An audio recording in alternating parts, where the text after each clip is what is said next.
Represent చేస్తున్నాను. మీ 350 members already చెప్పాను నేను. 350 హౌసెస్ ఉన్నాయి, 1500 members in the colony, 1600 square area ఇదంతా. సో మేము వెళ్ళి మినిస్టర్స్ని కానీ వీళ్ళందరూ కలిసినప్పుడు వాళ్ళు ఉచిత సలహాలు ఇస్తున్నారు. ఏంటి అంటే, మీరు మడిగలు చేసుకోండి, దాన్ని కన్వర్ట్ చేసుకోండి, కావాలంటే మీకు ఇంకా ఎక్కువ యాక్సెస్ ఉంటుంది, ఎక్కువ డబ్బులు వస్తాయి, మీరు ఇంతకంటే పెద్ద బిల్డింగ్లు కట్టుకోవచ్చు అన్నట్టు మాట్లాడుతున్నారు. అదేదో వాళ్ళ ఇంట్లో నుంచి మాకైతే స్థలాలు ఇస్తున్నట్టుగా మా స్థలం మాకు కావాలి అనుకున్నప్పుడు మాకు అది కావాలి. Where is protection? ఇప్పుడు పిల్లలు బయట ఆడుతుంటారు, పెద్దవాళ్ళు నడుస్తుంటారు రోడ్ల మీద, వాళ్ళకి ఎటువంటి ప్రొటెక్షన్ ఉంది? ఇట్లాంటి ఆఫీసులు పెట్టినప్పుడు ఎవరెవరు వస్తుంటారు, వెహికల్స్ తిరుగుతూ ఉంటాయి. అసలు మా కాలనీకి వచ్చారా పక్క కాలనీకి వచ్చారో అర్థం అవ్వట్లేదు.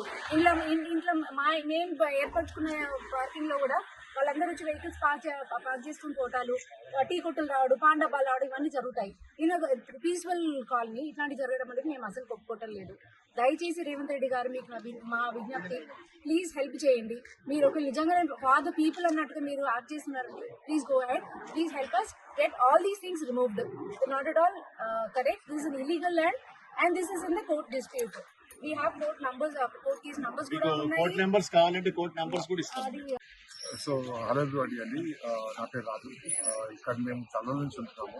నా ఓన్లీ కన్సర్న్ ఇక్కడ ఏంటి అంటే, చిన్నపిల్లలకు ఆడుకోవడానికి ప్లేస్ అసలు ఇది మా కాలనీ పార్క్ కాబట్టి, మా కాలనీకి అసైన్ చేసిన పార్క్ కాబట్టి చాలా బాగుంటుంది. పిల్లలకి ఏదైనా ప్లేస్ వాళ్ళు స్కూల్ నుంచి వచ్చిన తర్వాత ఆడుకోవడం తప్ప, బుక్స్ కంప్యూటర్స్ తప్ప ఇంకేం ఆప్షన్ లేకుండా it will be really good. ఈ పార్క్ మాకు అసైన్ చేసి పార్క్ పని వచ్చింది అంటే పిల్లలకు ఆడుకోవడానికి ప్లేస్ ఉంటుంది and they will be very healthy.